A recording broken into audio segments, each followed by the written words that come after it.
Hello everyone, and thanks so much for joining me. This is Jackie Williams, and in this video, I want to talk to you about the new Natural Tones Stampin Blends, a beautiful collection of natural toned colors, perfect for coloring in your images and a few other techniques. So let's go to my work desk and get started. So these are the new Natural Tones Stampin Blends, and they are a pack of 10. However, you can buy them 2 at a time, so just 5 sets of 2, or buy them all at once, which just makes it nice and easy with one item code to order. Now these ones don't have names, they're actually numbered, so this is number 100, 200, 300, and so on, all the way up to 1000. And you can see that they are loosely arranged from dark to light. However, they're not necessarily the light and dark tones of the same color. Some of them are more pink, some of them are more copper, but it is a nice selection of natural colors that do all look very nice together. Now, in addition to these, I always recommend that people add to their Stampin' Blends a color lifter, which removes or moves the color, and also the smoky slate pair that just, so this one lightens color and this one can deepen a color as well as add shadows and things. I will include a URL underneath the video, but this is a chart that you can download and fill in. So what you would do is this column that says 100, and then this row that says 100, you would use pen 100. And then, for example, this square where you've got a 200 and a 100, you would use both the 200 and 100 on top of each other to create a secondary color with the mixing of 2 colors. So you can see that by combining those 10 colors, you've got 100 different possibilities of browns and natural tones. Of course, you can always add 3rd and 4th colors to create even more possibilities, but this certainly gives you a very good starting place. Now, the most obvious place where we can use the new Natural Tones Stampin' Blends is for coloring in skin and also fur and animals. So I've just stamped out an image from the A Good Man, and we'll just color in one of his arms for this demonstration. And for skin colors, any of these will work, but this is a good time to refer to your chart and say, well, what color do I want him to be? Do I want him to have a little bit of a tan? And then you can make your selection. I think I'll choose this one, which is number 600. And I always like to do an outline first. That just helps me not go outside the lines. And then you can just continue to color in with that color, or you could even go a little bit lighter and just color over top. And if you see lines where the 2 colors are meeting, you can always just keep blending it until those colors match. And then if that's too light for you, you can add another color. If it's too dark for you, you can add another color. You can also use the color lifter. However, it looks how you would like it to. I might just add a little bit of dark here where there would be a shadow. So you can get as detailed or as simple as you want to go with this. So here's another sample. This one is using the Catch You Later stamp set, which has a cat and a fish image. It's got monkeys and it has some birds in there. And for this one, obviously I used the blends to color in the fur. And I actually used about 4 colors here as well as the color lifter. So I've used the darker here where there'd be shadows, and I actually used the very light one, this 1000, to put a little pink inside of the ears, and then added a little crystal effects onto the fish and some of those sea glass here in with the water. Just a nice simple card, but a fun one to show how these blends can be used with animals. And then I have a few samples here with the Catching Butterfly stamp set, just because it's got a little girl on here, so you can see how I've used different colors to color in both her hair and her skin. And then I've used this lighter, or maybe the two lightest ones just to add those little pink cheeks. This one I actually made her cheeks darker, and that looks pretty cute too. So not only for skin and fur, but also these are really good blends to use for hair. And then one more sample for the skin. This is actually kind of copied from an idea I saw on Pinterest, although I changed it up a little. But this idea of using another floral stamp and stamping on the hand just to create that tattooed image, I thought that was kind of fun. And this actually isn't a stamp. This is from the Altogether Now paper pack, which is some really great black and white prints, but there's also this print with the raised hands, and then all the back sides are various black and white prints. So I've just used different pairs of skin tones to create the different colorings on the hands, and then I used the Flowers for Every Season stamp set to create that tattoo there.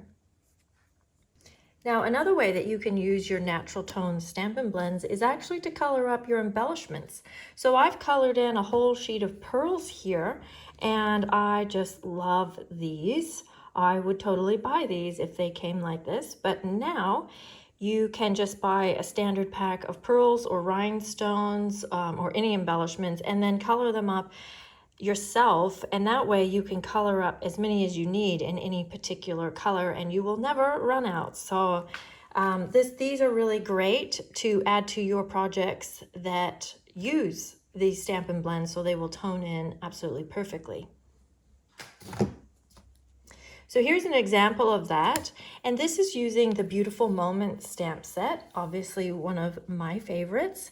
And this, I can color this entire image using actually all 10 of these blends with different layerings and things. And I just love the sepia effect here. It's very, very serene and beautiful.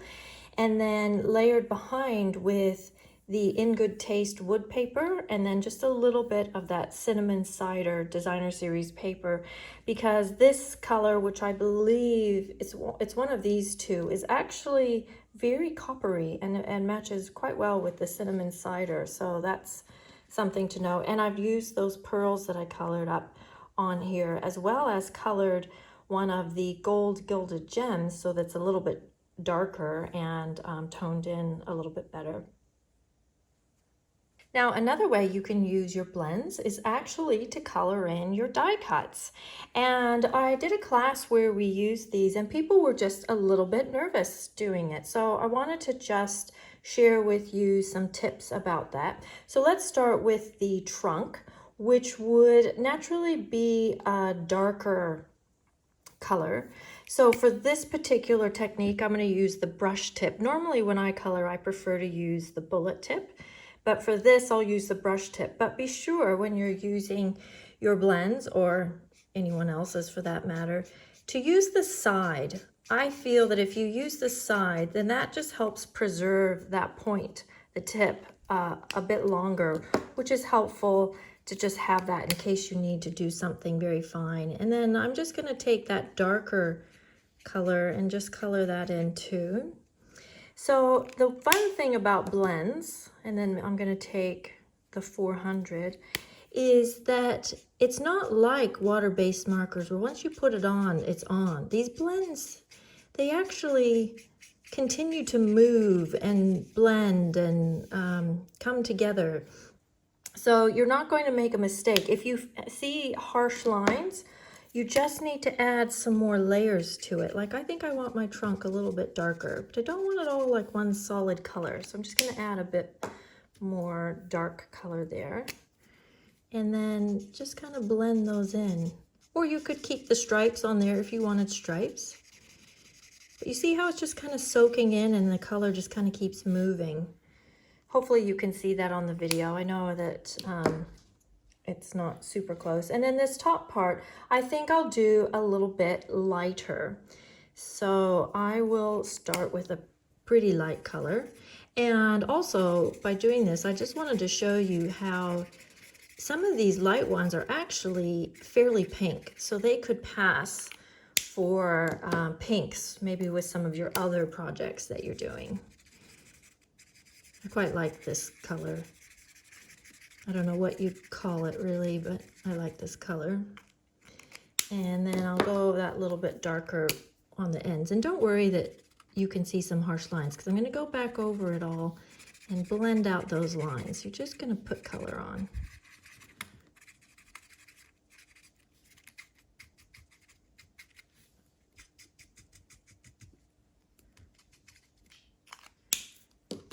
Might even just go actually quite dark right on the ends.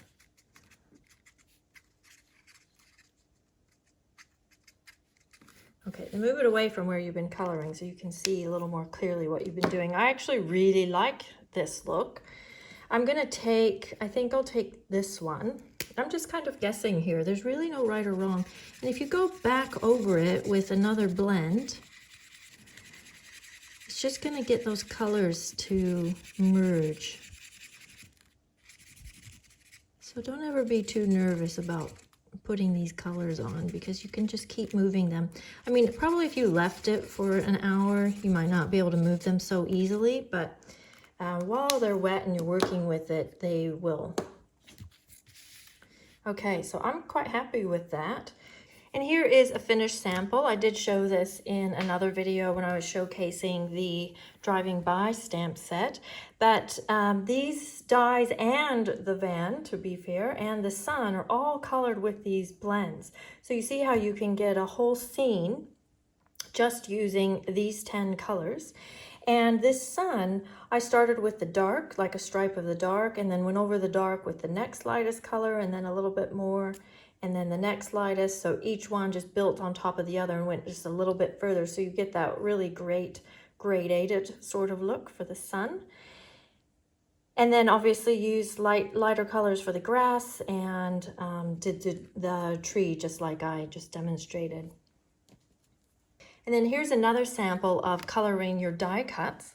So I have stamped the background here with the wildflower path, just using one of the vines, I suppose, or the leaves.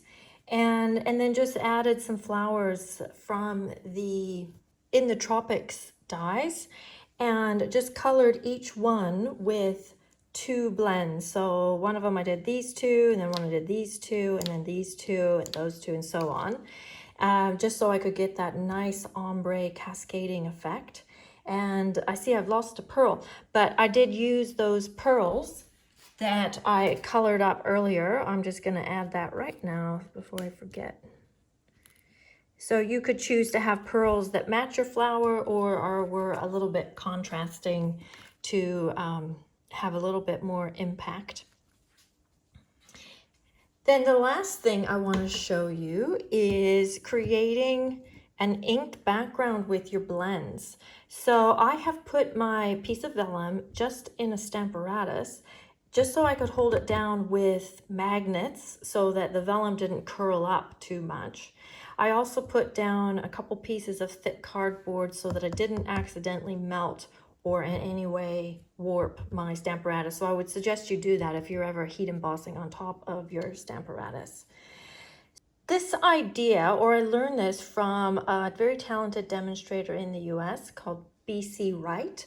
And alcohol inks are quite trendy and have been for some time. We don't have alcohol inks, but you can basically create that same effect by, let's just grab one of our inks. Hopefully you'll be able to see that even though I put it on a brown piece. And we're just going to scribble some ink like this.